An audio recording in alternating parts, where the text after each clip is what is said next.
Bonjour, chers frères et sœurs.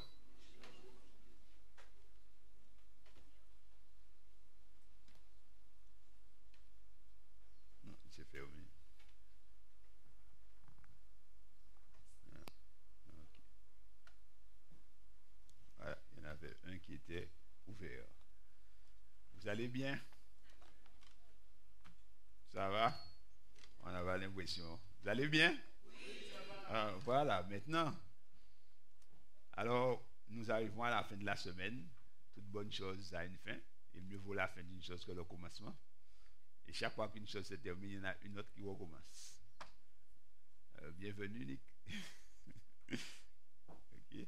Alors, notre sujet de ce matin, c'est l'assurance du salut, un sujet tiré du livre d'Hélène G. White, Message choisi. Alors, les derniers sujets des semaines de prière sont toujours tirés des livres de l'esprit de prophétie. Et là, c'est laissons la grâce transformer notre volonté et nos actes. Nous avons parlé toute la semaine de justice par la foi, et la leçon de l'école du sabbat met l'accent sur la justice par la foi. C'est un sujet qui gagne à être compris, et lorsque nous saisirons l'importance du sujet et que nous saisirons la réalité de ce sujet, normalement, il doit y avoir un changement dans notre vie. Est-ce que ce sujet est clair pour nous? Parce qu'il ne s'agit pas que nous prêchions, que nous... En fait, je n'ai pas prêché cette semaine, vous avez vu.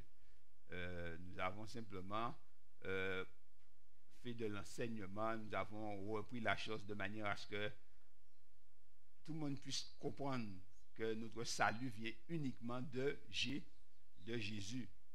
Et que quel que soit ce que l'homme peut faire, il ne peut pas gagner son salut par ses œuvres. Et ça, c'est quelque chose qui est essentiel dans la guerre que nous menons contre le péché. Parce que souvent, c'est ce qui arrive lorsqu'on demande qui c'est qui est sauvé. On voit peut-être une deux mains comme ça qui se lève. Pourquoi? Parce qu'on a en mémoire nos manquements et nos défaillances. Mais la justice qui nous est transmise, elle ne bouge pas. Une fois que nous avons accepté Jésus dans notre vie, nous avons été justifiés. Et maintenant, l'Esprit de Dieu, et c'est cette justice qui fait de nous des sauvés. Et ce qui va se produire en nous, c'est que l'Esprit de Dieu maintenant va rendre réel ce que nous avons accepté par la foi. Et c'est là qu'intervient la transformation jour après jour. Nous devenons à l'image de Jésus. Et c'est là qu'on parle d'œuvres, les bonnes œuvres. Les bonnes œuvres découlent de la foi qui est agissante par amour. C'est logique. Si nous avons la foi, eh bien nous allons agir. Si nous disons que nous avons la foi et que nous n'agissons pas, c'est que notre foi est morte. Nous avons une idée de la foi, mais nous n'avons pas la foi réellement. La foi est agissante par amour. Et cette foi-là nous met en harmonie tout naturellement avec la loi de Dieu.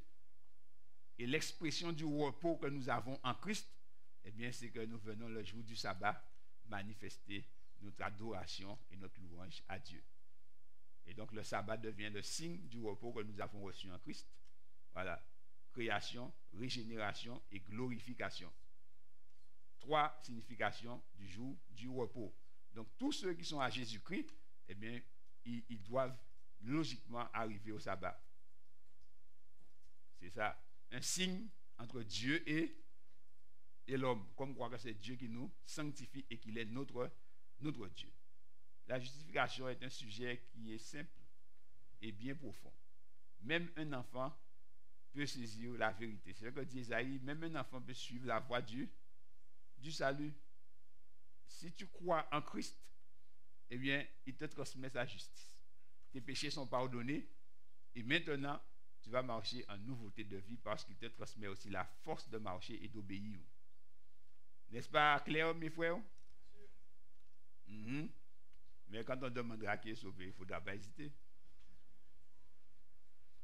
Et les fruits maintenant doivent se voir. Ah ben oui, les fruits doivent se voir. Si vous avez planté un arbre et que l'arbre grandit et ça fait des feuilles, à un moment donné, qu'est-ce que vous allez faire? Vous-même, vous dites ça, hein? Alors faites Faites en sorte qu'on ne vous coupe pas. Mais tu l'as déjà émondé, tu l'as déjà avec toutes sortes de choses, ça ne porte pas de fruits. Qu'est-ce que tu fais avec? Si tu coupes et tu plantes quelque chose d'autre. Mais tu l'as déjà laissé une année. Combien de temps que tu es dans l'église? Hein? Oui, je vais vous donner un exemple bien simple. Justification par la foi. C'est comment on peut voir ça. Nous avons un parking, tous ceux qui arrivent se gardent devant. Justice par la foi, j'arrive, je me mets derrière.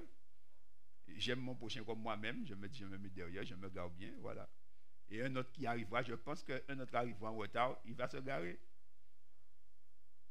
La foi sans les œuvres, je me garde devant, et tant pis pour celui qui va arriver en retard. Nos œuvres démontrent vraiment comment nous sommes. C'est tellement simple, les frères. Tout ce que nous allons faire va respirer Christ. Oui. C'est ça, la transformation. Il ne faut pas compliquer le sujet. Alors, la sœur dit, disons-le clairement, il nous est impossible à nous-mêmes, par nos propres mérites, de faire quoi que ce soit en faveur de notre position devant Dieu ou pour augmenter la générosité divine envers les hommes. Nous ne pouvons rien faire. Dieu nous aime et il nous aime déjà suffisamment. Si la foi et les œuvres pouvaient acheter le don du salut, alors le Créateur aurait une obligation envers nous. Oui, si on peut acheter notre salut, c'est que Dieu nous doit quelque chose. Or, Dieu ne doit rien à personne. Et Dieu pose même la question, il dit, mais de qui suis-je le débiteur? Dites-le moi, et je vais lui régler ma dette. Dieu ne doit absolument rien à personne. La justification par les œuvres est une erreur qui ouvre la porte à tous les péchés. Une fois qu'on a déterminé que l'homme ne peut pas être sauvé par ses bonnes œuvres, quelles que soient les œuvres que l'homme peut produire, alors toute polémique peut cesser. Et nous pouvons fixer nos regards sur Jésus, le chef et le consommateur de notre foi. C'est seulement par la grâce de Jésus que nous pouvons être sauvés. Alors la sœur dit, la lumière que Dieu m'a donnée place ce sujet important au-delà de toutes mes interrogations. La justification ne s'obtient que par grâce et ne peut être obtenue par aucune œuvre réalisée par l'homme déchu. Rien de ce que nous faisons ne peut nous permettre de nous présenter devant Dieu et de réclamer quelque chose. Si un homme riche offre au Seigneur ses biens et ses richesses, cela peut introduire des idées erronées qui gâchent cette offrande parce qu'il peut penser mériter la faveur de Dieu et estimer que le Seigneur a l'obligation de le traiter avec une bienveillance particulière en vertu de son don. C'est-à-dire que tu viens avec une grosse offrande et tu mets une grosse offrande à l'église. Et tu estimes qu'en vertu de la grosseur de l'offrande, on doit avoir quelques considérations pour toi.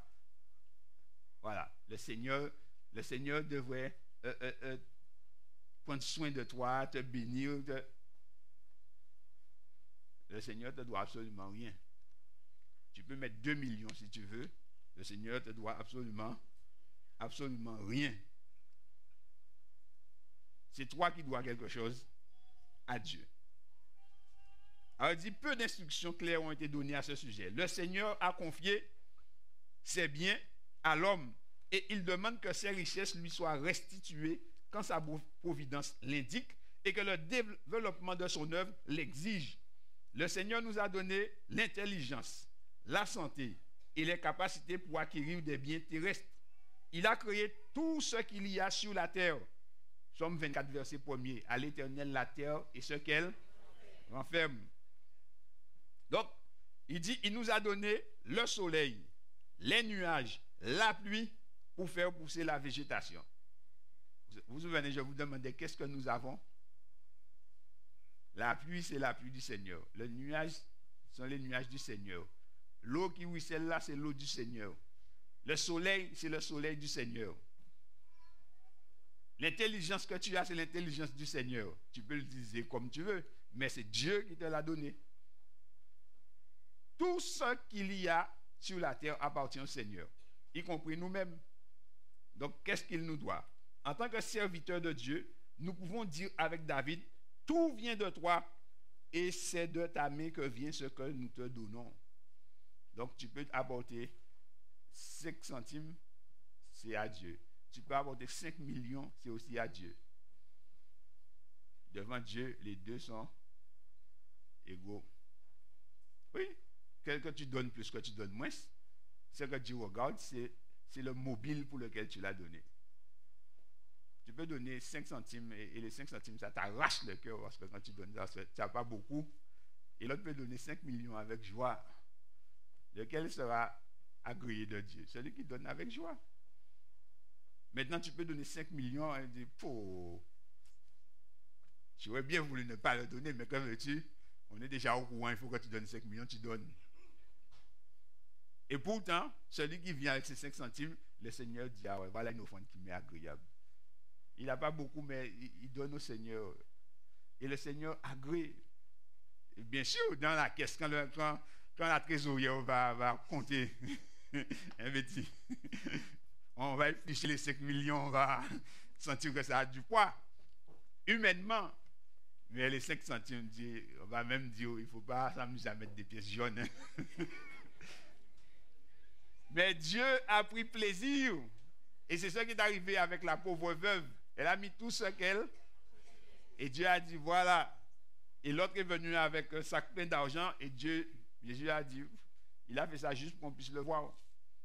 Ça n'intéresse pas Dieu.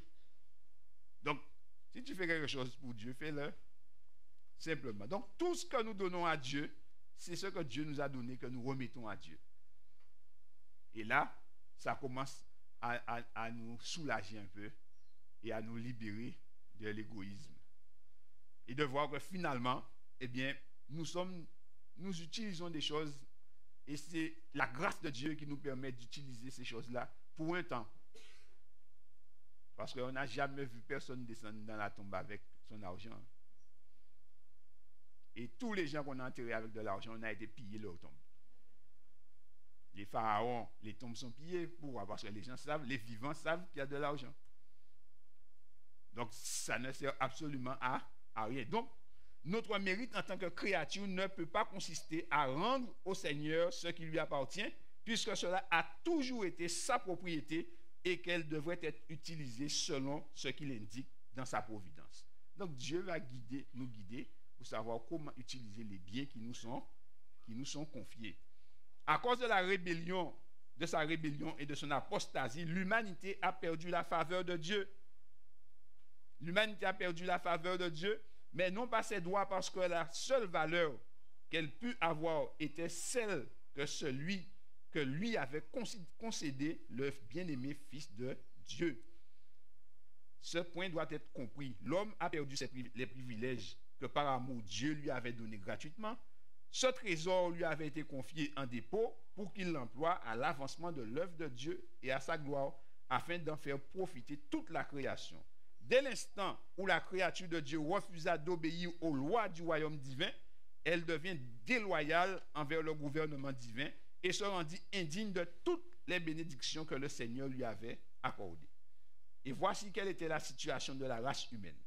Après que par sa transgression, elle se soit séparée de Dieu, écoutez bien, elle n'avait alors plus droit à aucune bouffée d'air, aucun rayon de soleil, à aucune bouchée de nourriture. Dès lors qu'Adam et Ève s'étaient séparés de Dieu, ils n'avaient plus droit à rien du tout. Si vous ne respirez pas, qu'est-ce qui va se passer? Vous allez mourir. Il dit, aucune bouchée de nourriture, aucun rayon de soleil. Ils n'avaient plus droit à rien.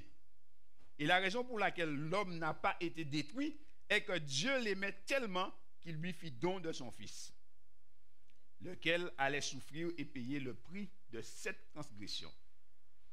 C'est comme je le disais, généralement on dit les Juifs ont crucifié Jésus. Ce n'est pas les Juifs seulement. Hein. C'est le péché de l'humanité qui l'a amené là. Donc c'est notre propre péché. Ouais, c'est bien de dire que c'est les Juifs comme ça, ce n'est pas nous.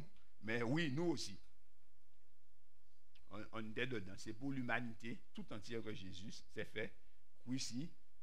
Et c'est ceux qui l'aimaient qui l'ont crucifié. Alors, le Christ s'offrit en devenant le garant et le substitut de l'humanité afin que cette dernière, par le moyen de la grâce incomparable du Christ, puisse avoir une autre occasion, une deuxième épreuve, en ayant comme avertissement l'expérience d'Adam et Ève, qu'elle ne la reproduise pas. Et c'est là une question m'avait été posée. Est-ce qu'une fois qu'on est sauvé, une fois sauvé, sauvé pour toujours? Eh bien, la Bible ne dit pas ça. Dieu nous accorde la grâce de passer une deuxième épreuve. Et puisque nous passons cette deuxième épreuve, eh bien, nous avons le modèle d'Adam et Ève devant nos yeux pour que nous ne puissions pas reproduire la même chose.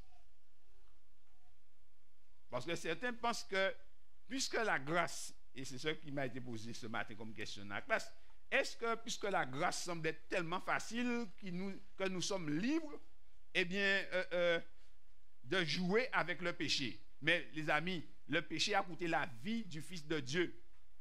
Donc, le péché doit nous venir en horreur. Parce que quand nous acceptons Jésus, que nous voyons l'amour de Jésus et le sacrifice que Dieu a fait pour nous sortir de là où nous étions, eh bien, après, normalement, nous devons détester le péché. Mais il y a ceux que, quand ils ont Jésus, eh bien, ils pensent qu'ils peuvent pécher librement. Oui. Ils ont une grâce. La grâce de Dieu va les couvrir. Oui. Alors, ils vont là où Jésus ne va pas. Ils mangent ce que Jésus ne mange pas. Ils font ce que Jésus ne fait pas. Et pourtant, ils se réclament du nom de Jésus-Christ. Les amis, ça c'est se faire tromper par le malin et se tromper soi-même. Parce que la parole de Dieu ne nous libère pas de l'obéissance. Nous avons l'exemple d'Adam et Ève. La condamnation est devenue condamnation après une seule transgression. Une fois qu'ils avaient péché, ils étaient condamnés. Donc si Christ nous donne une faveur maintenant, eh bien, nous ne devons pas, nous, à notre tour, nous amuser avec le péché. Nous devons au contraire regarder à Jésus afin de reproduire la vie de Jésus-Christ en nous. Étant donné que l'homme profite des bénédictions divines dans le don du soleil et de la nourriture, il doit s'incliner devant son Créateur et reconnaître avec gratitude que toutes choses proviennent de lui. Tout ce que l'on restitue à Dieu fait partie de sa propriété. C'est une petite portion de ce qu'il nous a accordé. Remettre la dîme à Dieu, c'est remettre à Dieu une partie de ce qu'il nous a donné. Servir Dieu, c'est de lui remettre le temps qu'il nous a accordé. Tout ce que nous faisons, en fait, nous faisons que rendre à Dieu ce que Dieu nous a prêté. L'homme a violé la loi de Dieu, mais grâce au Rédempteur, de nouvelles promesses ont été établies sur des bases différentes. Toutes les bénédictions doivent venir d'un médiateur. Avant, Adam avait contact direct avec Dieu. Maintenant, tout passe par un médiateur, donc par Jésus. Maintenant, chaque membre de la famille humaine se trouve entre les mains du Christ. Et tout ce que nous possédons dans cette vie présente, terre, argent, maison, capacité mentale, force physique et faculté de raisonnement, et toutes les bénédictions de la vie future dans l'éternité, nous ont été donnés comme des trésors divins à employer fidèlement au bien de tous. Chaque don a reçu le sceau de la croix et porte l'image et l'empreinte de Jésus-Christ. Toutes choses viennent de Dieu, des plus petits bienfaits jusqu'aux bénédictions plus grandes. Tout nous vient par un seul canal, la médiation surhumaine aspergée du sang dont la valeur est inestimable parce qu'il est la vie de Dieu en son Fils. Tout nous vient par Jésus-Christ.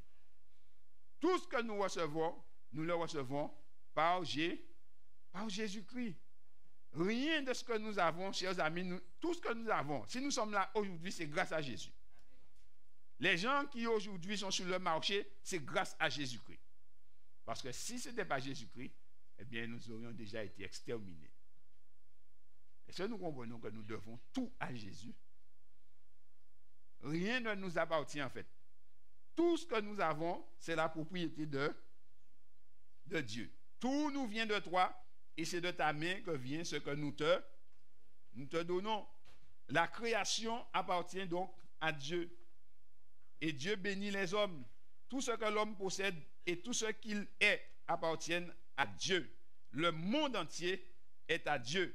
Les biens de l'homme, ses connaissances personnelles, tout ce qui a de la valeur ou qui brille est en réalité la propriété de Dieu. Ce sont des dons qui doivent lui être restitués et contribuer ainsi à l'édification du cœur humain. Les offrandes les plus splendides peuvent être placées sur l'autel de Dieu.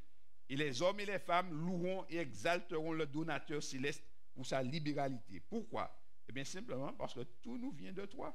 Et c'est de ta main que nous vient ce que nous te donnons. Aucune œuvre d'homme ne peut lui attirer l'amour et le pardon de Dieu. Mais quand l'amour de Dieu pénètre dans un cœur, elle l'amène à faire les choses que le Seigneur a toujours désiré que l'homme devrait faire avec plaisir. Et il n'aura fait que son devoir. L'amour de Dieu nous emmène à faire ce que l'homme devrait faire avec plaisir. Et lorsque nous le faisons, nous réalisons que nous n'avons fait que notre devoir. En fait, c'est ainsi qu'Adam vivait avant le péché. Mais quand le péché vint, eh bien, il fut centré sur lui-même. Et il devint égoïste. Et Christ, par son abnégation et par son sacrifice, va détruire l'égoïsme et nous ramener dans l'amour désintéressé de Dieu. Écoutez ce qui suit. Les anges de Dieu qui n'ont jamais péché font constamment sa volonté. Dans toutes leurs interventions miséricordieuses, attentionnées et infatigables en faveur de notre monde, protégeant, guidant depuis des siècles les justes comme les impies et prenant soin de toute la création de Dieu, ils peuvent vraiment dire « Tout vient de toi et c'est de ta main que vient ce que nous te donnons. » Oh, si l'œil humain pouvait percevoir le service des anges, si l'imagination pouvait saisir et contempler le service généreux et glorieux des anges du ciel, les combats qu'ils livrent en faveur des hommes pour les protéger, les diriger, les gagner et les délivrer des pièges de Satan, comme leur conduite et leurs sentiments religieux seraient différents. Si nous pouvions voir l'ardeur que mettent les anges de Dieu à servir Dieu, et quel combat que les anges mènent pour nous sauver, pour nous protéger, eh bien, normalement, eh bien, nous aurions des attitudes beaucoup plus généreuses à l'égard de Dieu et nous serions plus fervents dans la prière, dans la pratique de la foi, parce que nous aurions compris qu'il y a quelque chose de plus grand que nous et que tout vient de Dieu. Et tout ce que nous pouvons offrir à Dieu, eh bien, c'est Dieu qui nous l'a donné. Les amis, autour de nous, il y a un monde invisible. Et la parole de Dieu nous révèle que ce monde invisible, eh bien, il y a une partie qui est pour nous et une partie qui est contre nous. Et cette réalité-là, eh bien, nous emmène dans la réalité du grand conflit cosmique. Satan n'est pas mort, même si Jésus l'a vaincu, il n'est pas mort. Et donc, nous devons nous protéger et nous échapper des pièges de Satan. Mais seulement Dieu, qui connaît les choses, qui connaît notre faiblesse, envoie ses anges à notre secours. Et les anges sont constamment à nos côtés pour nous aider, pour nous délivrer. Mais seulement, nous aussi, nous devons aider les anges. Si quand nous devons aller à droite, nous faisons gauche, mais nous rendons le travail plus difficile pour eux. Parce qu'il faut qu'ils viennent et qu'ils viennent nous chercher. Si quand Dieu dit à droite et nous c'est à gauche, non. Mais nous forçons le travail des anges, nous obligeons les anges à venir nous sauver. Nous nous mettons nous-mêmes en difficulté. Donc, c'est pourquoi que nous devons avoir cette lucidité dans l'œuvre de Dieu et de savoir que, eh bien, nous ne sommes pas tout seuls sur la terre et tous les chrétiens doivent être conscients de cette réalité. Hier soir, nous avons vu que Martin Luther disait que les chrétiens sont entourés de démons. Les démons sont partout. Hein. Ce n'est pas nos maisons, quand on ferme la porte, qui empêche le démon de rentrer. Hein. Pendant que tu fermes, il est déjà à l'intérieur. Et tu ne le vois pas. Donc, c'est une réalité. Il vient à l'église. Hein. D'ailleurs, il arrive à 8h30. Il n'arrive pas, c'était à 9h, 8h30. Lui, il est jamais en retard. Parce qu'il faut qu'il prépare ses affaires, son programme. Et ça aurait dit que quand le prédicateur prépare le programme, il est sous les épaules du prédicateur comme ça en train de lire le sermon. Et comme il connaît les membres d'église, il va au-devant d'eux, il dit que pour ça, ça va fortifier un tel, il faut t'arranger pour qu'il n'écoute pas. Et au moment où le prédicateur va prononcer la parole dont tu as besoin, eh bien Satan fait quelque chose, boum, anti-zozio qui va passer en temple là, mais on peut de parole là, on prie.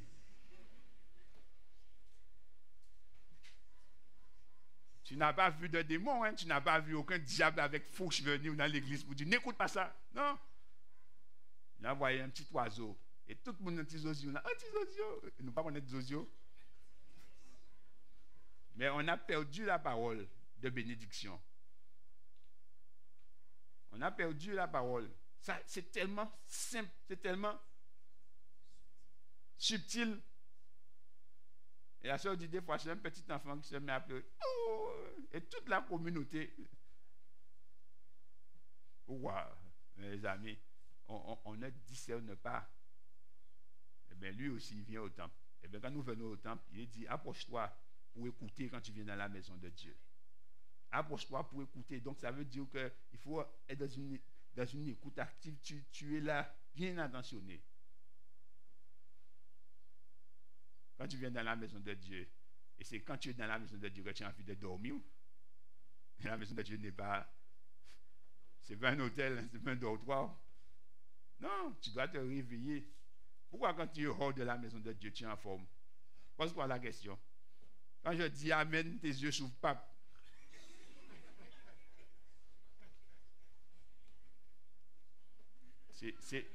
Toi, tu ne le vois pas, mais c'est lui qui te donne le sommeil. Quelqu'un peut avoir, ça peut arriver, hein? Ça peut arriver une fois comme ça, mais si à chaque réunion, c'est sommeil, j'ai un problème. Il y a un problème sérieux. Et toi, tu trouves que c'est normal. Tu trouves que c'est normal. Mais non, ce n'est pas normal. Tu dois t'approcher pour écouter la parole de Dieu. Et les amis, c'est comme ça, nous ne sommes pas conscients des réalités éternelles, des réalités. L'invisible est là. Hein. Les anges de Dieu combattent pour les enfants de Dieu. Les anges de Dieu combattent pour les enfants de Dieu. Quand nous sommes dans notre maison, eh bien, les anges de Dieu sont dans la maison. C'est pourquoi dans la maison, on ne peut pas faire n'importe quoi. À plus forte raison, dans l'église de Dieu. Il y a des gens qui disent, ah, moi, je suis chez moi, donc ils se promènent. Presque comme Adam et Ève, mais les amis, mais il y a des autorités célestes à côté de vous. Hein. Il y a des autorités célestes. On ne peut pas mettre n'importe quelle musique dans la maison. Selon la musique que vous écoutez, vous attirez une certaine... vous attirez les bons anges ou les mauvais anges. Selon ce qu'on regarde, eh bien, on attire des bons anges ou des mauvais anges. Pourquoi des fois on est devant la télé, on n'a pas envie de dormir. Dès qu'on prend la Bible, boum, on a envie de dormir.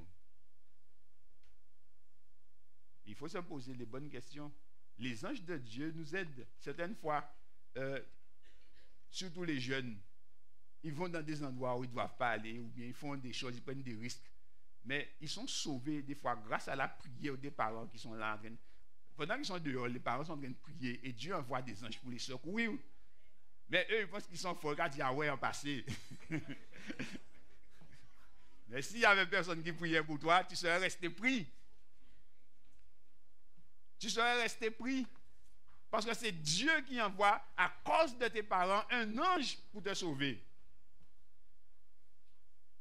Certains, ça leur ouvre les yeux. Certains, ça les réconforte. Et ils disent, ah, mais je vais toujours passer. Mais finalement, un jour, tu restes pris. Alors, il y a des intelligences célestes autour de nous. Et l'invisible est aussi réel et plus réel que nous. C'est plus réel que nous, hein. Mais nous ignorons cela. Ça va dire que lorsque nous ferons de Jésus le compagnon de notre vie, nous sentirons la présence d'un monde invisible autour de nous. Ceci est une vérité, mes frères. Ceci est une vérité. Je me souviens, le fils de Fort Duhamel, un jour, il lui avait donné 10 francs. Et il a perdu les 10 francs. Il a dit, Seigneur Jésus, envoie ton ange pour m'aider à trouver mes 10 francs. Et il a cherché dans l'herbe et il a retrouvé les 10 francs. Un enfant, la foi d'un enfant. Il a dit, Seigneur Jésus, et fais-moi voir ton nom, je pourrais plus le remercier. Et il est parti et il a entendu quelqu'un qui l'appelle. Il s'est retourné et il voit un homme vêtu de blanc avec une ceinture or. Et il est venu, il a dit, ah merci. Mais quand il a réalisé qu'il a serré la main d'un ange, il a appelé son papa, papa! Mais ce n'est pas pour dire Amel.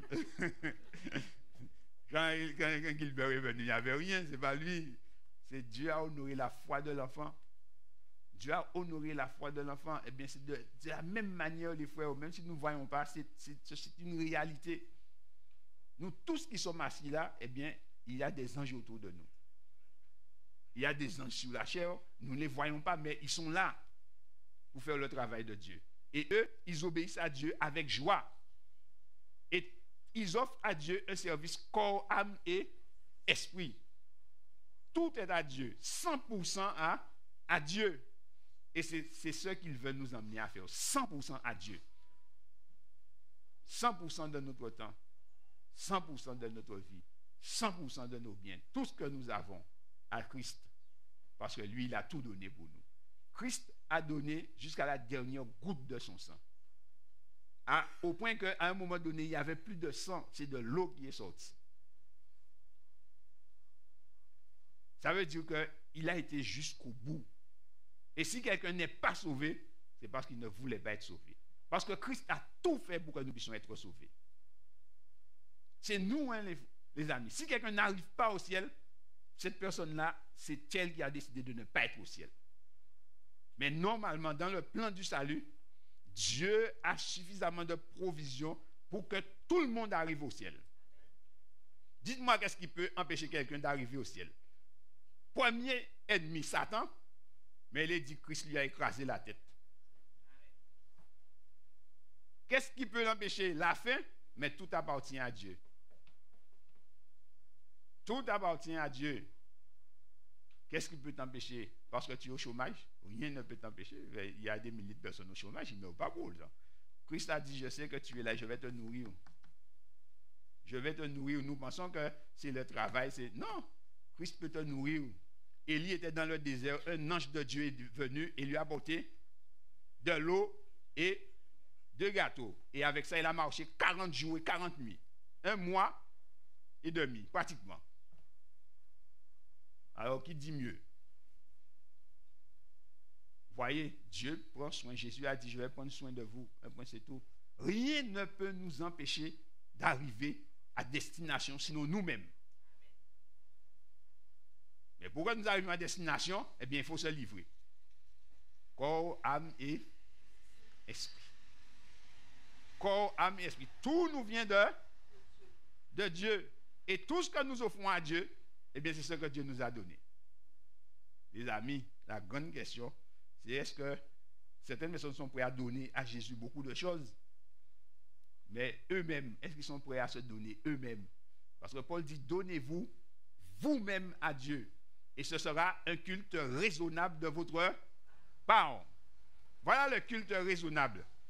À cause du sacrifice de Jésus, eh bien, on doit tout déposer sur l'autel du Seigneur. Maintenant, la grande question, ce n'est pas seulement les biens qu'on doit déposer, c'est nous-mêmes, notre esprit, notre corps, notre pensée. Et il nous faut prendre tout ce que Christ a, parce que Christ a toutes choses.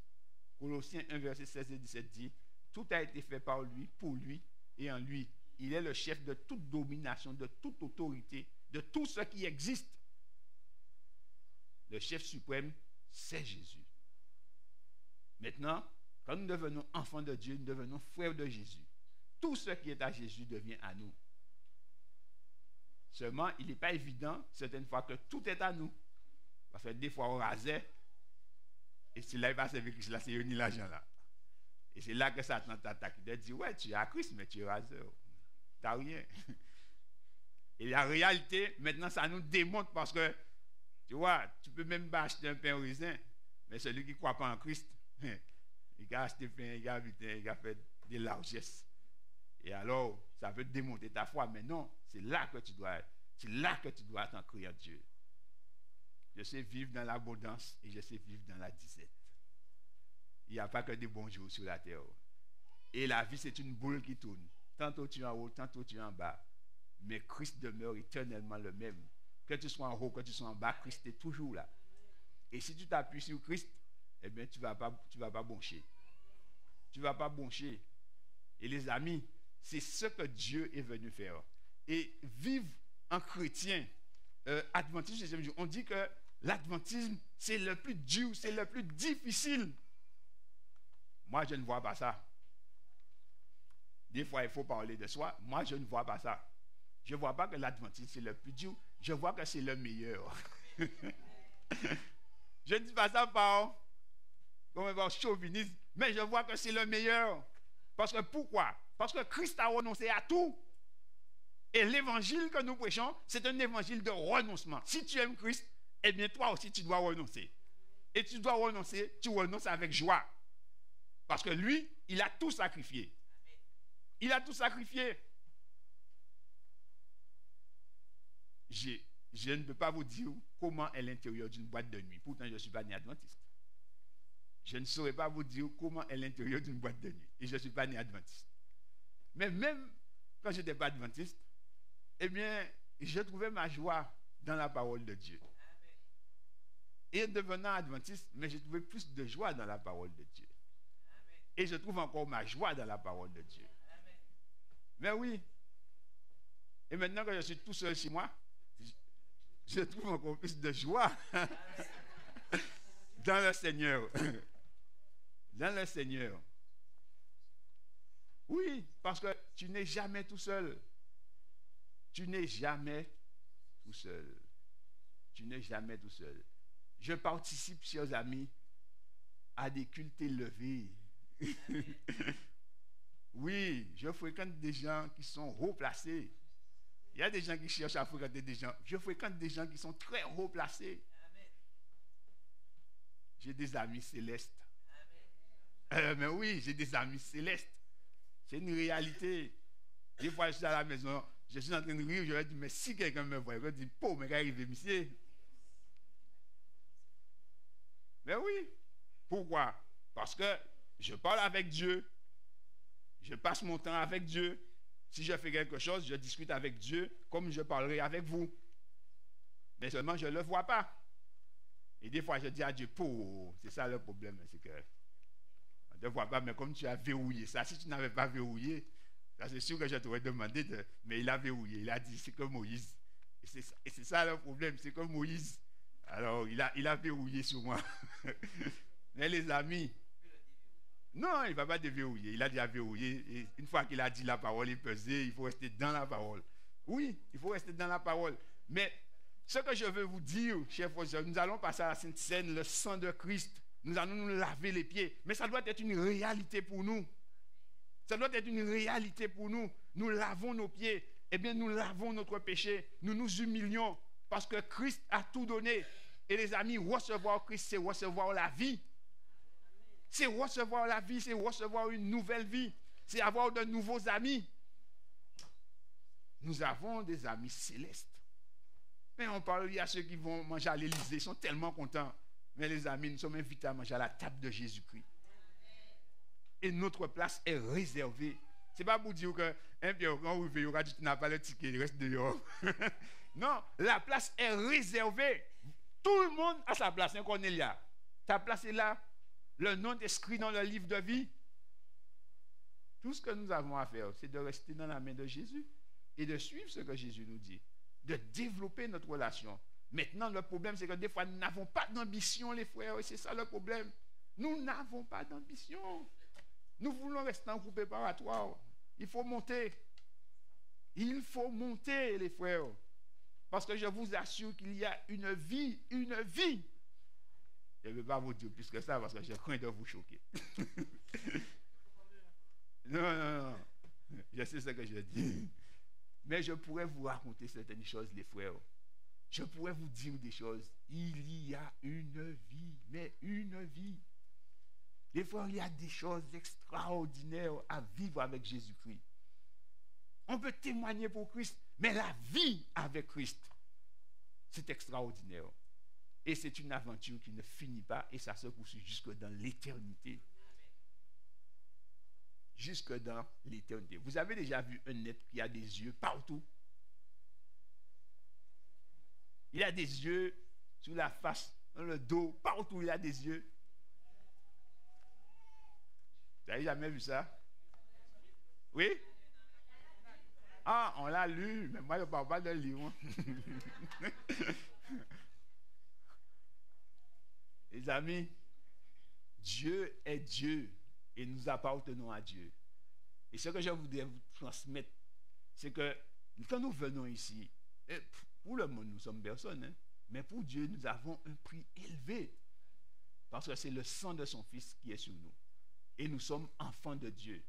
Nous sommes enfants de Dieu. Et il nous a sauvés par la grâce. Maintenant, nous devons vivre cet évangile. Et vivre cet évangile, ça passe par la relation avec Dieu et par la relation entre nous. Et comme nous sommes frères et sœurs, nous devons arriver à nous comprendre. Nous devons arriver à vivre ensemble. Mais nous n'avons pas tous le même tempérament. Donc, nous devons nous comprendre les uns les autres. Et c'est pourquoi nous avons besoin d'être pardonnés les uns les autres. Mais nous avons besoin de nous humilier. Et cela va participer à notre formation. Et lorsque nous arriverons là-haut, eh bien, nous serons dans la félicité. C'est ça la vie chrétienne. C'est la réalité là. Et Dieu envoie les anges pour nous aider. Il envoie le Saint-Esprit. Et s'il a besoin, nous sommes en difficulté, il va nous défendre. Si nous avons besoin de quelque chose, Dieu va prendre soin de nous. Je ne dis pas que Dieu va donner tout de suite, hein, parce qu'il faut qu'il nous éduque. Mais il prendra soin de nous et il nous fera arriver à bon port. Nous sommes maintenant enfants de Dieu. Si le monde ne le voit pas, mais Dieu atteste que nous sommes enfants de Dieu par l'Esprit de Dieu. Et puisque nous sommes enfants de Dieu, eh bien maintenant nous pouvons vivre la vie de Christ dès ici-bas. Nous allons passer à la table du Seigneur. C'est le moment pour nous de venir à la table, de nous humilier, d'ouvrir notre cœur à Jésus-Christ, d'être reconnaissant pour ce qu'il a fait pour nous. C'est le moment aussi, si nous avons quelque chose ça devrait être fait avant, mais si ce n'est pas fait, eh bien de se réconcilier et de demander au Seigneur éternel de nous visiter par la grâce et de nous accorder son bon esprit. Voilà. Donc, il faut que le Seigneur nous bénisse.